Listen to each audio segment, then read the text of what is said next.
नमस्कार, आप देख रहे हैं 4 PM न्यूज नेटवर्क और मैं हूं आपके साथ प्रगति ठाकुर। बिहार से बड़ी खबर निकलकर सामने आ रही है कि जेडीयू नेताओं ने ही नीतीश कुमार का साथ छोड़ दिया है। आपको बता दें कि नीतीश कुमार की बहुत ही करीबी और जेडीयू के पूर्व विधायक ने यह ऐलान किया है कि नीतीश कुमार को डुबाने की कोशिश की जा रही है। तो क्या जेडीयू खत्म हो जाएगी?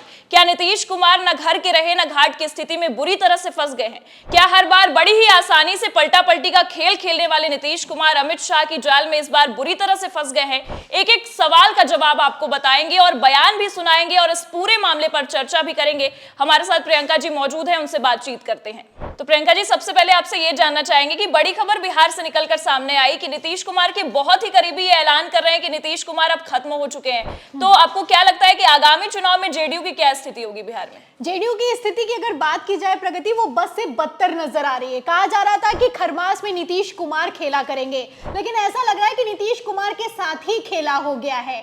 आपको बता दें, जब से खरमास खत्म हुआ है लगातार पलटा पलटी का खेल शुरू है, जारी है। यहाँ पर दिलचस्प बात यह है कि इस बार पलटी नीतीश कुमार ने नहीं मारी है, बल्कि जेडीयू के नेता पलटी मारते हुए नजर आ रहे हैं। पहले तो जेडीयू के पूर्व राष्ट्रीय उपाध्यक्ष आरजेडी में शामिल हो गए और अब तो गजब ये हो गया है कि जेडीयू के दिग्गज नेता, पूर्व विधायक और सबसे बड़ी बात यहां पर यह है कि नीतीश कुमार के करीबी कौशल यादव ने मंच से खड़े होकर कह दिया है कि नीतीश कुमार को डुबाने की साजिश की जा रही है। अब आप समझ सकती हैं, नीतीश कुमार को डुबाने की साजिश की जा रही है। जेडीयू के नेता अच्छे से समझ रहे हैं, तो जाहिर सी बात है कि नीतीश कुमार को भी समझ में आ ही गया होगा, क्योंकि नीतीश कुमार जिस तरीके से टेंशन में दिखाई दे रहे हैं, नीतीश कुमार कभी जैसे दिल्ली जा रहे हैं, कभी एनडीए की मीटिंग बुला रहे हैं, ऐसे में साफ है कि नीतीश कुमार भी भारतीय जनता पार्टी के खेल को अच्छे से समझ रहे हैं। आपको बता दें, जो कौशल यादव का ये जो बयान निकलकर सामने आया है, इसके बाद से बिहार में सियासी संग्राम शुरू हो गया है, क्योंकि कौशल यादव ने सिर्फ यहां पर ये नहीं किया है, कहा है कि नीतीश कुमार को डुबाने की साजिश की जा रही है। उन्होंने एक कदम बढ़कर ये तक कह दिया है कि निर्दलीय चुनाव लड़ो। मतलब आप समझ रही हैं कि जेडीयू के साथ चुनाव लड़ने से बेहतर ये होगा कि तुम अकेले चुनाव लड़ो, क्योंकि जेडीयू का अब बिहार के विधानसभा चुनावों में कुछ भी नहीं दिखाई दे रहा है। आप अच्छे से जानती हैं कि पहले ही गृह मंत्री अमित शाह ने इशारों में साफ कह दिया है कि चुनावों के बाद नीतीश कुमार की एकनाथ शिंदे की तरह कुर्सी जाने वाली है, क्योंकि उन्होंने कह दिया कि संसदीय दल की बैठक में तय होगा। और जब संसदीय दल की बैठक में तय होता है तो जाहिर सी बात है कि हर बार भारतीय जनता पार्टी का ही मुख्यमंत्री बनाया जाता है। फिलहाल यहाँ पर बात सिर्फ भारतीय जनता पार्टी की नहीं है, आरजेडी भी पूरे दम खम के साथ मैदान में उतरी है। पिछली बार के 2020 के बिहार के विधानसभा चुनावों की बात की जाए तो महज 12 सीटों से इंडिया गठबंधन सरकार बनाने से चूक गया था, लेकिन इस बार इंडिया गठबंधन भी मजबूती के साथ उतरा है। राहुल गांधी भी पहुंचे हैं, राहुल गांधी ने भी तेजस्वी यादव के साथ मुलाकात की है, लालू प्रसाद यादव के साथ मीटिंग हुई है और इस मीटिंग को लेकर दावा यह किया जा रहा है कि बिहार का समीकरण पलटता हुआ नजर आ रहा है। और सबसे बड़ी बात यहाँ पर यह है कि नीतीश कुमार बुरी तरीके से फंस गए हैं। जैसा कि आपने भी बताया कि हर बार बड़ी ही आसानी से पलटा पलटी का खेल खेलने वाले नीतीश कुमार इस बार गृह मंत्री अमित शाह के जाल में बुरी तरीके से फंस गए हैं। दावा यह किया जा रहा है, इंटरनल रिपोर्ट ये निकलकर सामने आ रही है कि डील तो तय हो चुकी थी, लेकिन नीतीश कुमार इस बार बेचारे पलट नहीं पाए, क्योंकि जाहिर सी बात है कि इस बार अगर पलटे तो आधी से ज्यादा जेडीयू भारतीय जनता पार्टी के साथ रह जाएगी।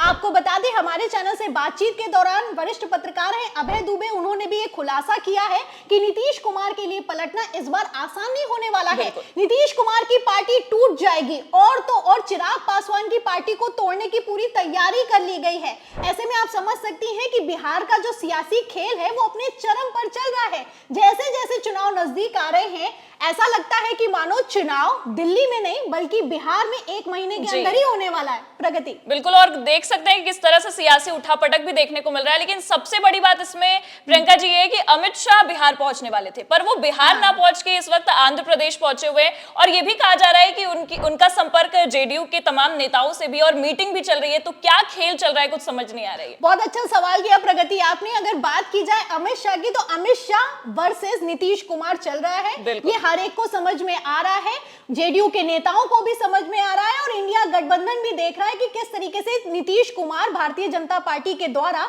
हाईजैक किए जा चुके हैं। अब ऐसे में नीतीश कुमार के पास सांसद हैं 12, अगर नायडू की बात की जाए तो उनके पास सांसद हैं 16। ऐसे में पहले खबर निकलकर सामने आई थी कि अमित शाह की डील शरद पवार के साथ चल रही है, जो एनसीपी के 8 सांसद हैं वो नीतीश कुमार के 12 सांसदों को रिप्लेस करेंगे। लेकिन सारी की सारी डील पर पानी तब फिर गया जब शरद पवार ने साफ कह दिया कि भैया हम नहीं इनके साथ जाने वाले, हम नहीं जाएंगे इनके साथ में, क्योंकि जिसने हमारी पार्टी को तोड़ दिया, हमारे परिवार को तोड़ दिया, हम उसके साथ चले जाएं, ऐसा तो हो ही नहीं सकता है। अब ऐसे में आप देख सकती हैं कि पेच फंसता हुआ नजर आ रहा है। आप देखिए 2 क्रोनोलॉजी यहाँ पर समझ में आ रही है कि एक तरफ चंद्रबाबू नायडू को मनाया जा रहा है या फिर ये कहा जाए एक तरीके से गिड़गिड़ाया जा रहा है। बिहार में चुनाव है और आंध्र प्रदेश के दौरे पर दौरे लगाए जा रहे हैं। अभी कुछ दिनों पहले प्रधानमंत्री नरेंद्र मोदी जब नीतीश कुमार के साथ मीटिंग करने के लिए गए नहीं तो आंध्र प्रदेश पहुंच गए थे। आंध्र प्रदेश पहुंचे तो 2 लाख करोड़ रुपए का पैकेज देके आए हैं। आपको बता दें जब पिछली बार 1 लाख करोड़ रुपए आंध्र प्रदेश के लिए नायडू ने मांग लिए थे तो बजट को रिवाइव करना पड़ गया था। अब फिर से बजट आने वाला है फरवरी के महीने में, उसके ठीक पहले आंध्र प्रदेश को 2 लाख करोड़ रुपए की सौगात देना अपने आप में कोई छोटी बात नहीं है। चुनाव बिहार में है, आप आंध्र प्रदेश को सौगात दे रहे हैं। प्रधानमंत्री नरेंद्र मोदी किस तरीके से घुटनों पर आ गए हैं साफ दिखाई दे रहा है। और अगर बात की जाए गृह मंत्री अमित शाह की, जो कि आपने सवाल किया है, तो अमित शाह बिहार आने वाले हैं, 5 को आने वाले हैं, 5 जनवरी को आएंगे, 6 जनवरी को आएंगे, सब कुछ बीत गया, खरमास भी बीत गया। अमित शाह बिहार नहीं पहुंचे तो नहीं पहुंचे, और गजब तो तब हो गया जब आंध्र प्रदेश पहुंच गए हैं। तस्वीरें आप देख भी सकती हैं कि किस तरीके से आंध्र प्रदेश पहुंचे और चंद्रबाबू नायडू के घर पर मीटिंग की जा रही है। नायडू के साथ अमित शाह मौजूद है और कैसे तैतोड़ चल रहा है और कितनी संगीन ये बातचीत चल रही है, कितनी गहरी ये बातचीत चल रही है, अपने आप में तस्वीरें बयां करती हुई नजर आ रही हैं। आपको बता दें आंध्र प्रदेश पहुंचे हैं, आंध्र प्रदेश में उद्घाटन किए जा रहे हैं। अभी किस बात के उद्घाटन किए जा रहे हैं और नायडू ने आखिर किस बात का दबाव बना दिया है, सबसे बड़ा सवाल यही किया जा रहा है। वरिष्ठ पत्रकारों से लेकर राजनीतिक विश्लेषकों का कहना है कि नायडू ने गोटी फंसा दी है। जैसे आप जानती हैं ना कि 2 बिल्लियों की लड़ाई में बंदर रोटी ले गया, वैसा ही कुछ खेल समझ में आ रहा है। नीतीश वर्सेस शाह चल रहा था, इसमें एकदम से नायडू आए हैं और नायडू ने अपना ही दांव खेल दिया है, क्योंकि नायडू के लिए कहा जाता है कि ये बहुत हार्डकोर बार्गेनर हैं। हर बार जब भी इनके मन का नहीं होता है तो ये पलट जाया करते हैं। और अगर आंध्र प्रदेश की बात की जाए तो आंध्र प्रदेश कर्ज में डूबा हुआ है। अब ऐसे में आप समझ जाइए, जब उन्होंने कोई बड़ा मंत्रालय लिया नहीं है, स्पीकर का पद भी मिला नहीं है, और आंध्र प्रदेश को स्पेशल स्टेटस दिया नहीं गया है, तो जाहिर सी बात है कि हर बार नायडू अपना समर्थन देने की कीमत लेंगे और वही कीमत लेते हुए नजर आ रहे हैं। अब ऐसे में आप देखिए कि पेच कहां पर फंस गया है। अगर ध्यान दिया जाए तो पेच यहां पर फंस गया है कि शरद पवार से जैसे ही डील कैंसिल हुई है, अब नायडू को पक्का किया जा रहा है, क्योंकि नीतीश कुमार का कोई भरोसा नहीं है। लेकिन नायडू अगर चले गए तो सरकार दिल्ली की हिल जाएगी। ऐसे में आप देख सकती हैं कि बेचारे गृह मंत्री अमित शाह हो चाहे प्रधानमंत्री नरेंद्र मोदी हो, नायडू को मनाने में जुटे हुए हैं। प्रगति बिल्कुल, और कह सकते हैं प्रियंका जी की बैसाखी को मनाने की तैयारियां चल रही हैं। बस ये देखा जा रहा है कि कौन सी बैसाखी मान जाए, और दोनों तरफ निगाहें हैं। लेकिन यहाँ पर एक चीज और, अगर हम बिहार के सियासी समीकरण को देखें तो यहाँ पर पेच और फंसता जा रहा है, क्योंकि नीतीश कुमार की हालत ये हो गई है उनकी कि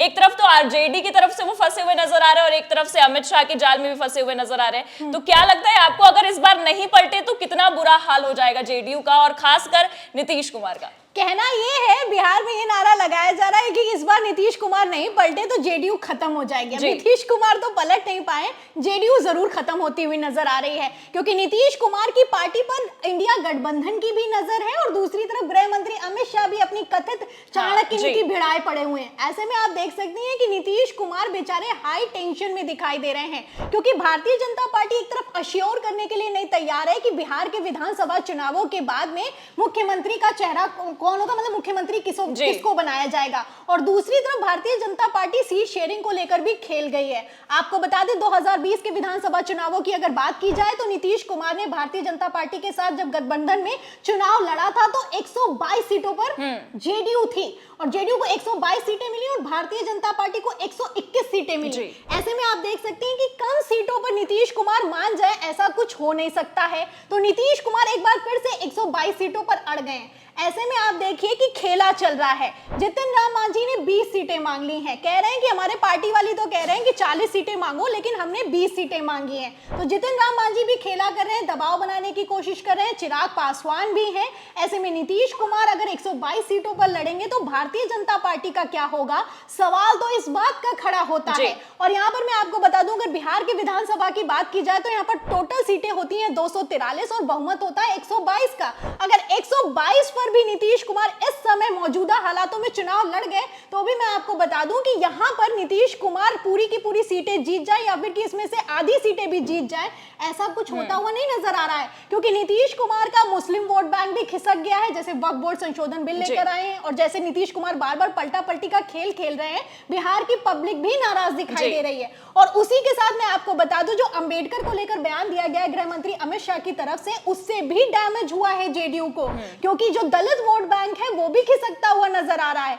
ऐसे में दलित वोट बैंक और मुस्लिम वोट बैंक बिहार में जेडीयू के लिए बेहद जरूरी है, जो कि नाराज चल रहा है। ऐसे में नीतीश कुमार पलटे चाहे ना पलटे, लेकिन जेडीयू जाहिर सी बात है खत्म होती हुई नजर आ रही है। और सबसे बड़ी बात यहाँ पर यह है कि अब तो जेडीयू के ही दिग्गज नेता ने कह दिया है कि नीतीश कुमार को डुबाने की साजिश चल रही है। अब ये साजिश में कौन कामयाब होता है, आरजेडी या फिर कि गृह मंत्री अमित शाह, ये भी अपने आप में देखना दिलचस्प होगा। और फिलहाल कह सकते हैं कि इस साजिश में बुरी तरह से नीतीश कुमार फंसते चले आ रहे हैं। तो इस बार अगर नहीं पलटे तो जो कहावत बिहार में देखी जा रही है कि जेडीयू खत्म हो जाएगी, वैसा नजारा अब देखने को भी मिल रहा है। तो फिलहाल अब ये देखना होगा, लेकिन आपने पूरी सियासी समीकरण को समझाने की कोशिश की, आपका बहुत बहुत शुक्रिया हमारे साथ जुड़ने के लिए। तो बेचारे नीतीश कुमार न घर के रहे न घाट की स्थिति में बुरी तरह से फंस चुके हैं। एक तरफ इंडिया गठबंधन भी अपना दाव चल रहा है, तो दूसरी तरफ गृह मंत्री अमित शाह भी अपने दाव चलते हुए नजर आ रहे हैं। और उतने में ही अब खुद जेडीयू के ही नेता ने यह कह दिया है कि जेडीयू की हालत बिहार में बुरी तरीके से खराब होती नजर आ रही है।